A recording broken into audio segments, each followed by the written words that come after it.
Mari dengan semangat kita bangkit berdiri. Saya undang Bapak Ibu Saudara untuk mengangkat Alkitab Saudara. Ini adalah firman Tuhan yang hidup, amin. Dan kita akan mengatakan perkataan iman kita untuk mempersiapkan hati kita kepada firman Tuhan. Mari dengan suara yang kuat dan sungguh-sungguh di dalam nama Yesus katakanlah, ini adalah Alkitab saya, firman Allah yang hidup. Saya dapat menjadi seperti apa yang dikatakan firman Tuhan. Saya dapat memiliki semua janji Tuhan. Saya adalah pelaku firman. Sekarang saya diajari firman Tuhan yang hidup dan berkuasa. Saya mendeklarasikan pikiranku terang, hatiku terbuka, dan hidupku pasti diubahkan oleh firman. Di dalam nama Yesus. Amin. Haleluya. Silakan duduk Bapak Ibu Saudara yang terkasih, luar biasa. Pengakuan iman kita akan mendatangkan kehidupan bagi kita. Amin. Hari ini firman Tuhan disiapkan oleh Ibu Gembala Sidang kita, Pendeta Dr. Rema Munte, agar kita semua lebih maju dan bertumbuh sebagai gereja Tuhan. Adapun judul firman Tuhan kita pada hari ini, kasih Tuhan dan perintah agung. Semua orang Kristen mengetahui atau setidaknya pernah mendengar bahwasanya Tuhan sangat mengasihi dunia ini. Mari kita buka ayat yang sangat terkenal dari Yohanes 3, pasalnya yang ke-16. Bukalah Alkitab Saudara dari Yohanes 3 ayat 16. Pasal 3 ayat 16. Dapat Bapak Ibu Saudara? Mari kita baca bersama-sama. 1, 2, 3, ya. Karena begitu besar kasih Allah akan dunia ini, sehingga ia telah mengaruniakan anaknya yang tunggal, supaya setiap orang yang percaya kepadanya tidak binasa, melainkan beroleh hidup yang kekal. Kita sering mendengar ayat ini, tapi biar pada hari ini pewahyuan yang baru yang lebih mendalam terjadi di dalam hati kita. Bapa sangat mengasihi saudara. Karena ia sangat mengasihi saudara, ia mengorbankan yang terbaik kepada saudara. Ia mengorbankan anaknya satu-satunya, anaknya yang sangat dikasihinya, Yesus Kristus, untuk menyelamatkan saudara. Supaya setiap orang, bukan hanya kita, tapi seluruh umat manusia, bila percaya kepada Yesus, bila menerima Yesus sebagai juru selamatnya, maka mereka tidak lagi masuk hukuman yang kekal, tapi masuk ke dalam kehidupan yang kekal. Ayat Yohanes 3:16 ini merupakan ayat yang sangat sering didengar oleh anak-anak Tuhan, oleh orang-orang yang pergi ke gereja, bahkan oleh orang-orang yang tidak ke gereja. Oleh karena ayat tersebut sering dikumandangkan oleh orang-orang Kristen, khususnya pada hari-hari Natal, di mana semua orang dapat mendengarnya. Dan kita sudah mengetahui tadi bahwa setiap orang yang percaya pada Yesus, siapa saja, bukan setiap orang Kristen, tapi setiap orang, kasih Yesus tidak terbatas pada kelompok agama tertentu. Kasih Yesus menembus semua batas-batas. Kasih Yesus mau merangkul semua umat manusia. Kasih Yesus mau semua orang beroleh hidup yang kekal. Tidak ada yang perlu binasa. Tidak ada yang perlu dihukum. Untuk itulah Yesus datang. Itulah besarnya kasih Tuhan kepada kita. Itulah dahsyatnya kasih Bapa di sorga kepada manusia. Karena kasih Bapa lah kita beroleh hidup yang kekal. Bukan paku yang menahan Yesus di kayu salib. Bukan kekuasaan orang Romawi, bukan pengaruh orang Yahudi yang membuat Yesus harus disalibkan, tidak. Kasih-Nya lah yang menahan dia di kayu salib. Kasih-Nya lah yang membuat dia rela mengalami semua penderitaan supaya saya dan saudara, dan sekali lagi semua orang yang mau menerima dia tidak perlu binasa, tapi beroleh hidup yang kekal. Berikan tepuk tangan untuk kasih Bapa. Oh saudaraku, kalau ada hari ini saudara merasa tidak dikasihi, jangan terima tipu daya setan. Siapapun saudara, tua muda, kaya miskin, saudara dikasihi oleh Tuhan. Saudara telah dikaruniai, disiapkan, diberikan hidup yang kekal. Apa itu hidup kekal? Artinya hidup kita tidak berakhir ketika kita menghembuskan nafas terakhir kita di dunia ini. Tetapi hidup kita terus berlanjut. Dan ketika hidup kita berlanjut, itu tidak berlanjut di neraka, tetapi berlanjut di sorga bersama-sama dengan Tuhan Yesus. Bapak Ibu Saudara, sebenarnya tidak seorang pun di antara kita, bahkan tidak ada seorang manusia pun yang layak untuk masuk sorga. Karena sorga adalah tempat tinggal Tuhan yang kudus. Sorga itu juga kudus. Sedangkan kita semua umat manusia dilahirkan di dalam dosa. Dan sebagai orang berdosa, seharusnya kita menerima hukuman akibat dosa kita. Roma 3 ayat 23 dengan jelas mengatakan, semua orang tanpa kecuali telah berbuat dosa dan telah kehilangan kemuliaan Allah. Oh, jadi rupanya dulu pada waktu pertama kali manusia diciptakan, ada saat di mana manusia belum berdosa, betul. Ada saat di mana manusia penuh dengan kemuliaan Tuhan. Karena ketika Tuhan menciptakan manusia yang pertama, Adam dan Hawa, Tuhan menciptakan mereka segambar dengan Dia. Tetapi Tuhan mengaruniakan kepada mereka kehendak bebas untuk membuat pilihan. Sama sampai seperti hari ini, Tuhan memberi kehendak bebas kepada manusia. Tuhan mengasihi kita, tetapi karena kasih-Nya itulah Dia tidak mau memaksa kita untuk mengikuti Dia. Dia tidak mau menjadikan kita seperti budak atau boneka yang dengan terpaksa memilih mengasihi Dia kembali. Tidak. Dia berikan kehendak bebas kepada manusia. Sayangnya manusia pertama Adam dan Hawa tidak mau membalas kasih Tuhan. Mereka memilih yang salah. Mereka memilih membalas kasih Tuhan dengan kejahatan. Mereka memilih jatuh ke dalam dosa. Sehingga sejak saat itu dosa berkuasa atas bumi. Semua keturunan manusia termasuk kita sampai pada hari ini lahir di dalam dosa. Dan seharusnya mati karena akibat dosa. Saudaraku, tapi Tuhan Yesus tidak mau membiarkan kita mati di dalam dosa kita. Dia berikan jalan keluar kepada kita. Efesus 2 ayat 1 sampai 3. Saudara bisa membuka Alkitab saudara. Di sini firman Tuhan berkata dalam buku Efesus pasal yang kedua ayat 1 sampai 3. Kamu dahulu sudah mati karena pelagaran-pelagaran dan dosa-dosamu. Kamu hidup di dalamnya karena kamu mengikuti jalan dunia ini. Karena kamu mentaati penguasa kerajaan angkasa, yaitu roh yang sekarang sedang bekerja di antara orang-orang durhaka. Sebenarnya dahulu kami semua juga terhitung di antara mereka. Ketika kami hidup di dalam hawa nafsu daging dan menuruti kehendak daging dan pikiran kami yang jahat. Pada dasarnya kami adalah orang-orang yang harus dimurkai sama seperti mereka yang lain. Jadi dahulu memang kita hidup di dalam dosa. Puji Tuhan hari ini mari kita hidup bebas dari dosa. Karena kalau kita tetap hidup dalam dosa tak dapat tiada, semua dosa harus ada bayarannya. Dan bayarannya sangat mahal, akibatnya sangat mengerikan. Di dunia ini mengerikan, apalagi di dunia akan datang. Yakni hukuman yang kekal. Saya tidak suka bicara mengenai neraka. Tetapi kita suka atau tidak membicarakannya, memikirkannya, mengakuinya bahkan. Neraka tetap ada. Dan kalau kita tidak memutuskan, tidak memilih ketika kita masih hidup di dunia ini, apakah kita percaya pada Yesus atau tidak, maka neraka lah yang menjadi tujuan kita. Jangan demikian. Upah dosa, Roma 6 ayat 23 mengatakan, upah dosa ialah maut. Puji Tuhan, ayat itu tidak berhenti di situ. Ada kata tetapi. Kata tetapi ini sangat luar biasa. Bayangkan kalau ada seorang pemudi berkata kepada seorang pemuda, engkau sungguh ganteng, tetapi engkau sungguh bau. Maka yang awal tidak berlaku lagi. Atau seorang berkata kepada temannya, engkau sungguh cantik, tetapi hatimu buruk rupa. Kata tetapi membatalkan yang sebelumnya. Gitu juga yang terjadi dalam Roma 6 ayat 23. Upah dosa ialah maut. Tetapi karunia Allah ialah hidup yang kekal dalam Kristus Yesus Tuhan kita.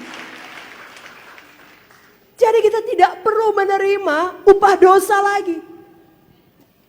Karena ada karunia Tuhan, karena ada kasih Tuhan, karena ada hidup yang kekal yang telah disediakan Tuhan. Itulah Bapa Sorgawi yang penuh kasih adanya kepada kita. Kasihnya yang besar tidak bisa membuat Bapa tetap tinggal diam melihat manusia telah memilih untuk jatuh dalam dosa. Tidak bisa dia tetap tinggal diam di sorga. Dia sangat mengasihi saudara. Hari ini rasakanlah kasih Bapa. Dia sangat mengasihi saudara. Dia kenal saudara pribadi lepas pribadi. Dimanapun saudara duduk, apakah saudara duduk di balik punggung-punggung orang yang ada di depan saudara, Bapa mengasihi saudara, Bapa mengenal saudara, Bapa mau memberkati saudara. 1 Yohanes 4 mengatakan, ayatnya yang ke-8, 1 Yohanes 4 ayat yang ke-8, barang siapa tidak mengasihi, ia tidak mengenal Allah, sebab Allah adalah kasih.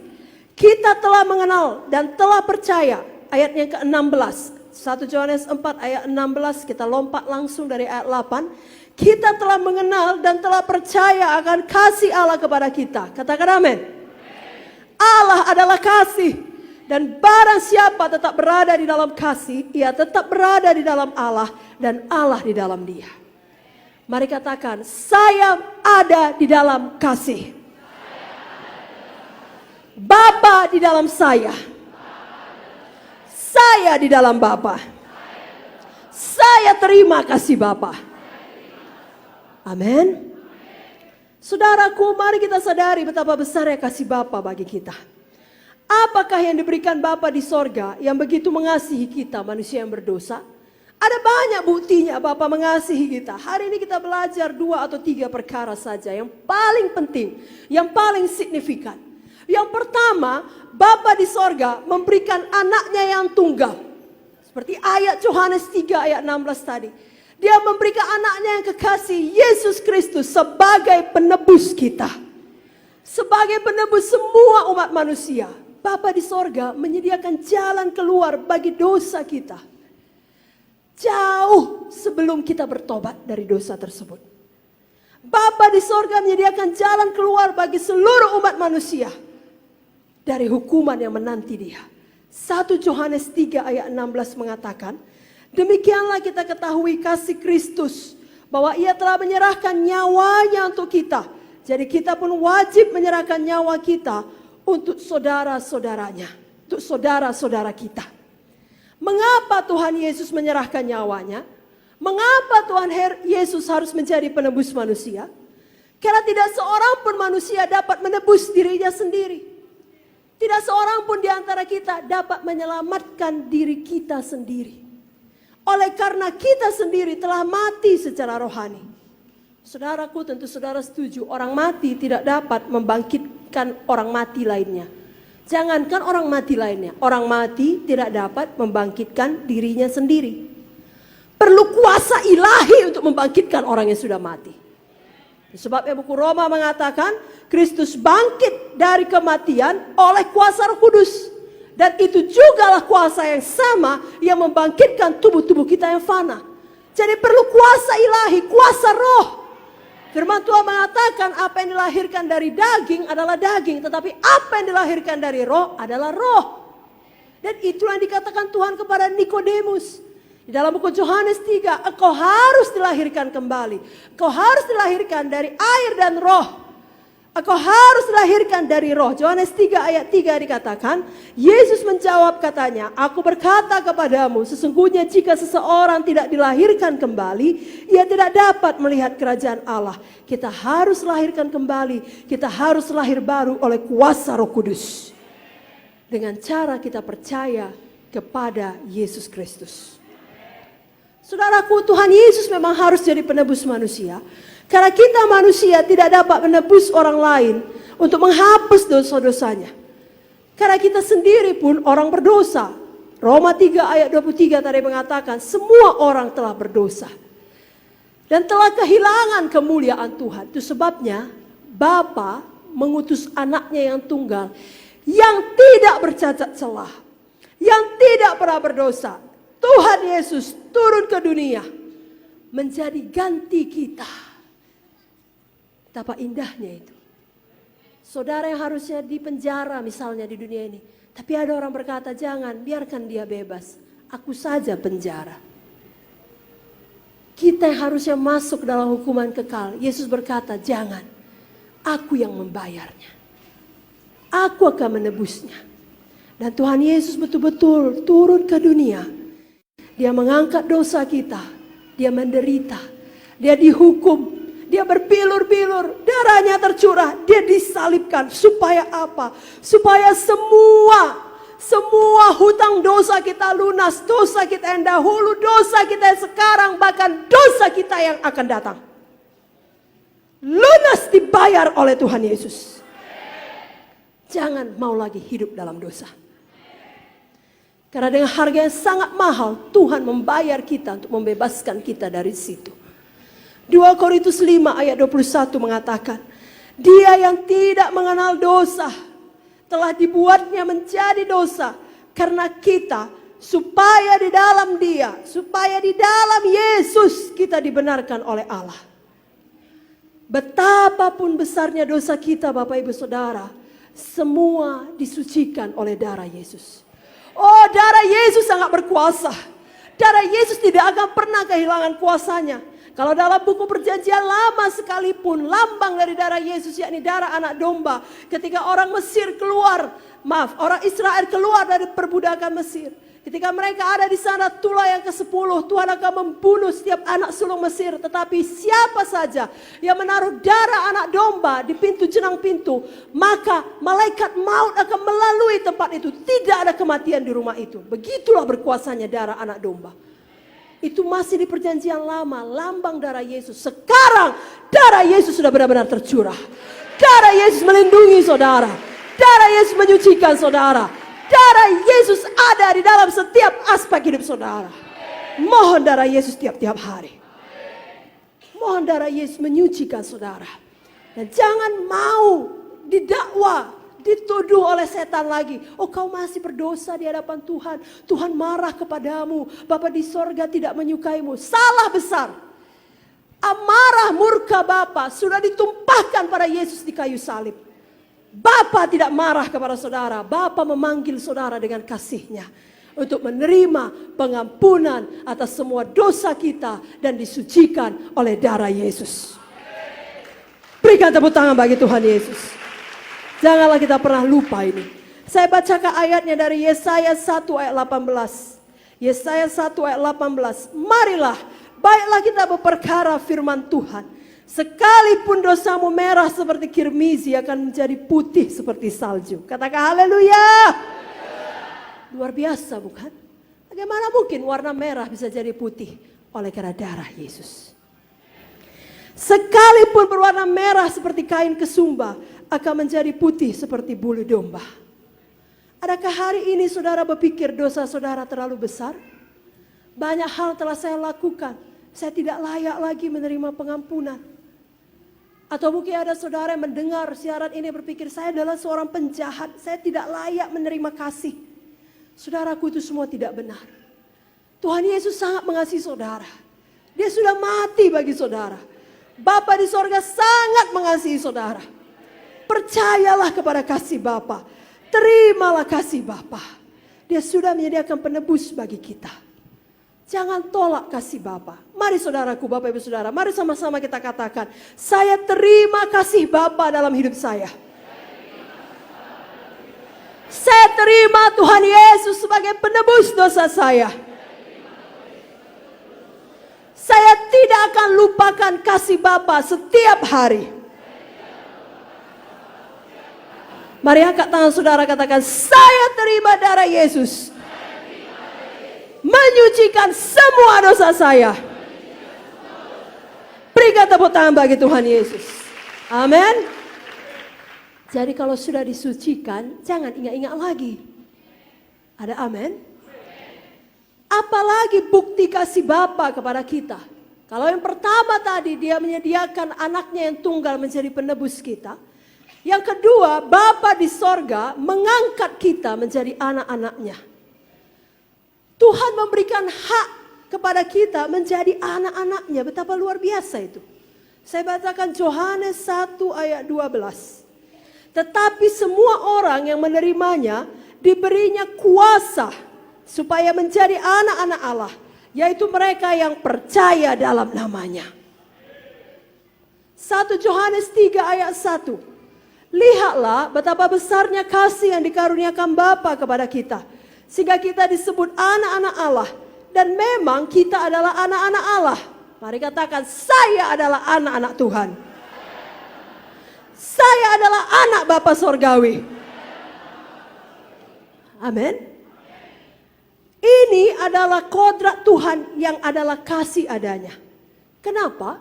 Karena bagaimana mungkin seseorang yang telah membunuh anaknya, yakni kitalah, seluruh umat manusia, kita-kitakanlah semuanya saudaraku. Kita yang telah membunuh anaknya, kemudian diangkatnya menjadi anak angkatnya. Seharusnya dia marah kepada kita, dia murka kepada kita. Karena dosa kita, anaknya yang tunggal mati. Tetapi justru itulah tujuannya dia mengirim anaknya yang tunggal. Supaya kita yang berdosa, diangkatnya menjadi anak-anaknya. Haleluya! Katakan dulu pada kiri kanan, kau luar biasa saudaraku, engkau anak Bapa di sorga.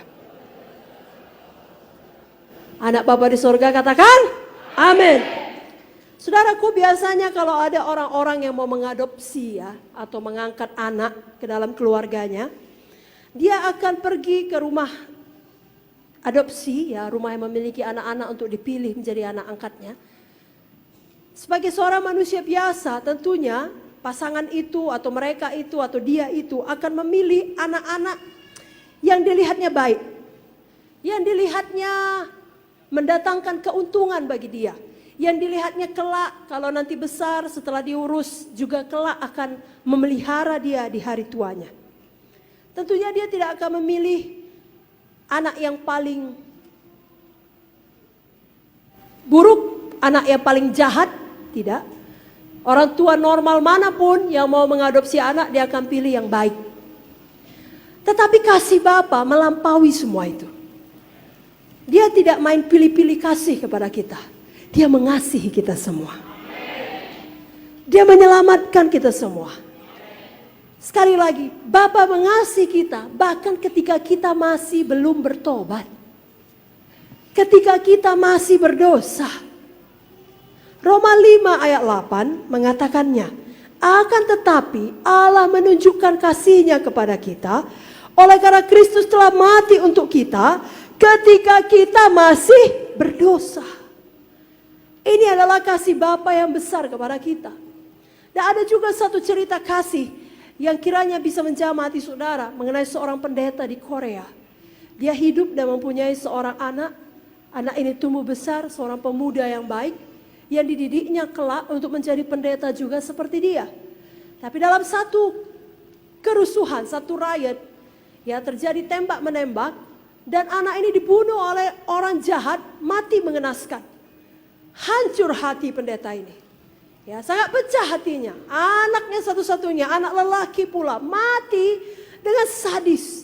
Dan dia umumkan kepada sanak keluarganya yang lain, kepada orang-orang mengenal dia, aku tidak akan berhenti mencari siapa pembunuh anakku sampai aku menemukannya. Dan betul itu menjadi perjuangan hidupnya.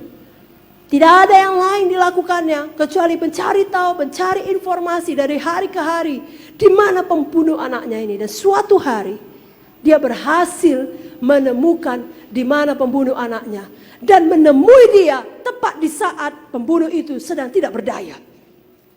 Dan dia mengenalkan dirinya, aku adalah bapa dari pemuda yang kau bunuh pada beberapa waktu yang lalu di tempat ini pada jam segini dan seterusnya dan seterusnya. Dan dia katakan, hari ini aku tidak akan membiarkan kau lepas begitu saja. Gemetaran pembunuh ini. Dia pikir ajalku akan tiba. Tapi apa yang dikatakan bapak ini selanjutnya? Apa yang dikatakan pendeta Korea ini? Dia kemudian berkata, kau telah mengambil nyawa anakku. Aku tidak punya anak lagi. Hari ini aku mengangkat engkau sebagai gantinya. Aku mengangkat engkau sebagai anakku. Shock pembunuh ini, gak tahu dia mau bawa apa. Dia peluk pembunuh ini, dia gandeng tangannya, dia bawa pulang ke rumahnya. Dan hari demi hari dia perlakukan pembunuh ini seperti dia perlakukan anaknya sendiri. Dan dia ceritakan mengenai Injil Tuhan karena dia seorang pendeta kepada pembunuh anaknya ini. Dia kasihi pemuda ini seakan-akan pemuda ini adalah darah dagingnya. Singkat cerita, pemuda ini tidak tahan hatinya mendapatkan kasih yang begitu murni, kasih yang begitu besar. Dan dia kemudian benar-benar menjadi pendeta juga seperti bapak ini. Saudaraku, itu adalah kasih yang luar biasa. Kasih yang sanggup mengubahkan seorang penjahat menjadi seorang yang baik. Seorang pembunuh menjadi seorang pendeta. Tapi tahukah saudara, kasih Bapa lebih besar dari kasih pendeta ini. Dan sebenarnya kasih Bapa di dalam dialah yang menyanggupkan dia untuk menjadi seorang yang mengasihi pembunuh anaknya sendiri. Kalau saudara hadir di dalam KKR Love pada hari Selasa di Pardede Hall, saudara juga mendengarkan cerita bagaimana pasangan muda misionaris Amerika melayani Tuhan di Korea. Dan suatu hari dalam perjalanan menuju tempat pelayanannya, pasangan suami istri ini mendengar isak tangis sayup-sayup. Dan mereka menjadi heran karena hari itu musim dingin di Korea. Kenapa ada suara bayi menangis? Mereka segera mencari asal usul suara tersebut. Dan kemudian betapa terkejutnya mereka mengetahui bahwasanya suara itu berasal dari bawah jembatan di tempat di mana mereka berjalan. Mereka turun ke bawah jembatan dan lagi-lagi mereka terkejut karena mereka melihat di situ ada seorang ibu yang memeluk bayinya, dan bayi itulah yang menangis karena kedinginan dan kelaparan oleh cuaca yang begitu dingin. Tetapi ibu yang memeluknya itu sudah meninggal dunia, sudah mati, dan maaf, hampir tidak berbusana sama sekali. Oleh karena apa? Oleh karena ibu ini melepaskan seluruh pakaiannya dan melilitkannya kepada anak bayinya, supaya bayinya ini boleh mendapat kesempatan untuk hidup. Demikianlah besarnya kasih ibu ini kepada anaknya. Melihat hal itu, bayi ini masih hidup. Dengan cepat pasangan misionaris itu memeluk bayi itu, membawanya pulang ke rumah, dan mengasihinya seperti anaknya sendiri. Bayi tersebut tumbuh menjadi dewasa, anak yang baik, remaja yang baik. Dan orang tuanya berpikir ini saatnya untuk menyatakan cerita asal usulnya yang sebenarnya. Karena penampilan luarnya sangat berbeda dengan orang tuanya. Orang tuanya misionaris Amerika, kulitnya lebih putih, rambutnya berwarna pirang, matanya biru. Dia orang Korea. Jadi suatu hari ayahnya memanggil dia dan berkata, "Anakku, aku mau menceritakan dari mana engkau sebenarnya. Aku dan ibumu menemukan engkau sedang terbaring dan menangis di bawah kolong jembatan. Dan ibumu memelukmu. Dia menanggalkan hampir seluruh pakaiannya dan melilitkannya kepadamu supaya engkau beroleh kesempatan untuk hidup." Anak ini sangat terkejut mendengar cerita bagaimana ibunya berkorban nyawa demi hidupnya. Dan dia berkata, "Bapak, bawa aku ke tempat di mana kau menemukan aku." Pada hari itu juga adalah musim dingin, musim salju. Tepat mirip seperti hari ketika dia ditemukan. Orang tuanya membawa dia ke tempat bawah jembatan di mana ia ditemukan. Dan ketika sampai di tempat itu, anak itu menangis dan menangis. Dia mulai membuka jaketnya, membuka baju hangatnya, baju panasnya, bahkan membuka bajunya. Dan mulai berteriak dan berkata, "Ibu, ibu, seperti inilah kesakitan yang kau tahankan. Seperti inilah rasa dingin yang kau tahankan. Seperti inilah engkau menderita sampai kematian ajalmu menyambut engkau. Supaya aku boleh hidup." Orang tua angkatnya ini membiarkan dia sebentar menangisi ibu kandungnya. Lalu kemudian memeluk dia dan membawa dia pulang ke rumah. Dan ayahnya bicara baik-baik kepadanya, "Anakku, sekarang kau tahu, ibumu mati supaya engkau boleh hidup. Tapi aku mau mengatakan ada juga seorang lain yang mati untuk engkau." Anak ini heran dan berkata, "Siapa?" Dia berkata, "Yesus mati bagimu supaya kau beroleh hidup yang kekal di sorga." Dan misionaris ini menceritakan mengenai Injil. Dan anak ini terjamah dan dia percaya. Dan dia kemudian berkata kepada orang tuanya, "Aku berjanji hidup yang kuperoleh melalui pengorbanan ibuku tidak akan kusia-siakan." Dan betul-betul dia pakai untuk Tuhan. dia juga menjadi pendeta dan dia hidup menolong orang lain. Saudaraku, kisah seperti ini menjamah hati kita. Karena ini kisah kasih yang berakhir dengan baik. Bisa juga anak adopsi anak Korea ini tidak menerima kasih itu. Dan dia menjadi tawar hati, pahit hati, menolak kasih yang disediakan. Ketika mendengar cerita dia anak adopsi, dia bisa berkata, betapa malangnya nasibku.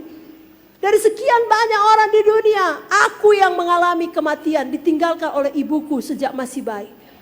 Betapa malangnya nasibku. Dari sekian banyak orang Korea yang bisa mengadopsi aku, dapat pula aku diadopsi oleh orang asing. Betapa malangnya nasibku, Tuhan tidak adil. Membiarkan hidupku begitu susah, tidak punya orang tua kandung. Lalu dia bisa menjadi pahit hati, mencari kepuasan di dalam narkoba, dan hidup sia-sia. Padahal orang sudah berkorban bagi dia. Kita pun bisa memilih demikian. Kasih Tuhan telah dicurahkan kepada kita. Tetapi kita menolaknya. Tuhan Bapa di sorga bersedia mengangkat kita menjadi anaknya. Tapi kita tidak mau. Tapi hari ini kita tidak akan berkata demikian. Kita mau menerima kasih Bapa. Kita mau menjadi anak Bapa di sorga. Saudaraku, anak presiden, jangan dulu anak presiden lah. Anak lurah aja bangga. Anak camat bangga, apalagi anak Tuhan. Anak Bapa di sorga. Jangan lagi ada yang khawatir-khawatir. Ayo semua ketawa dulu. Ayo semua sukacita dulu. Lihat dulu kiri kanan, bilang, aku anak Bapa di sorga. Everything is okay. Sudah bisa semua ke Amerika. Dikata tepuk tangan bagi Tuhan Yesus. Ya, everything is okay. Semua di dalam kendali Bapak kita. Saudaraku, ya saya dan Bapak Gembala dan Ibu Vicky dikaruniai Tuhan orang tua yang sangat baik. Ibu Munte dan Bapak Munte. Ya, orang tua yang tidak membuat kami sulit mengerti kasih Bapak. Karena mereka sangat mengasihi kami. Dan saya masih ingat kalau dulu kami masih kecil, Bapak Ibu Munte punya pelayanan di luar negeri, mereka membawa kami. Kalau ada masalah, Bapak dan Ibu Munte adalah orang tua yang suka berpetualang. Kemanapun Tuhan panggil mereka pergi. Luar negeri, orang dulu tidak ada yang berani bawa mobil sendiri. Mereka bawa mobil sendiri. Ya, mereka jalani dari Penang sampai Kuala Lumpur, ya, tempat-tempat sekitar itu sampai ke Singapura. Dan saya ingat kalau masih kecil, kami mengambil belokan yang salah. Ya, kelihatannya akan tersesat. Sedikit pun hati saya tidak bimbang. Saya tahu ada Bapak saya. Pak Munte tidak akan membiarkan kami masuk ke hutan-hutan dan mati di hutan. Tidak akan. Entah bagaimana dia akan membawa kami keluar dari kesesatan ini. Kami akan kembali ke jalan utama. Kami akan baik-baik saja. Kalau tiba malam hari, kami belum makan seharian misalnya. Atau sudah terlambat waktu makan malam. Saya tidak menjadi nangis-nangis, ya, ketakutan. Kelaparanlah kami, kelaparan. Tidak. Kalaupun terlambat waktu makan, tidak ada sedikit pun ketakutan dalam hati kami. Kami tahu ada Bapa kami. Dia akan menyediakan makanan bagi kami. Saudara, begitulah kita kepada Bapa di sorga. Saudara adalah anak Bapa. Saudara dipelihara oleh Bapa. Haleluya. Sudahkah saudara menyadari kasih Bapa? Sudahkah saudara tidak khawatir akan masa depan saudara? Saya mau tanya, siapa anak Bapa sorgawi? Berikan tepuk tangan bagi Tuhan Yesus. Yang ketiga, bukti kasih Bapa kepada kita, dia memberikan kepada kita hidup yang berkelimpahan. Bapak Ibu Saudara, Bapa di sorga bukan hanya menghapus dosa kita, tetapi ia memberikan hidup yang baru, yang berkelimpahan kepada kita. Kalau seorang tahanan dinyatakan keluar dari penjara, tetapi dipaksa harus tetap menggunakan seragam tahanan, tentunya ia tidak akan pernah mendapatkan satu hidup yang baru. Karena ia akan selalu diingatkan akan dosanya, pelanggarannya, kejahatannya di masa lampau. Masyarakat atau orang-orang lain yang melihat dia sudah tidak di penjara pun, tapi karena dia pakai baju tahanan penjara, mereka tidak ada yang mau memberi pekerjaan kepadanya. Karena akan menghubungkan dia akan kejahatan di masa lalunya. Tetapi Bapa di sorga kepada kita tidak pernah demikian. Bapa di sorga menyediakan hidup yang baru, kesempatan yang baru kepada kita. Kalau boleh saya katakan, seolah-olah kita belum pernah melakukan dosa itu. Ingatkah saudara ada lagu yang berkata, sejauh timur dari barat, Engkau membuang dosaku. Kalau saudara tahu, mari nyanyikan. Tiada kau ingat lagi pelanggaranku. Jauh ke dalam tubir laut. Jauh ke dalam tubir laut, kau melemparkan dosaku. Tiada kau perhitungkan kesalahanku. Mari kita angkat tangan kita, katakan betapa besar. Betapa besar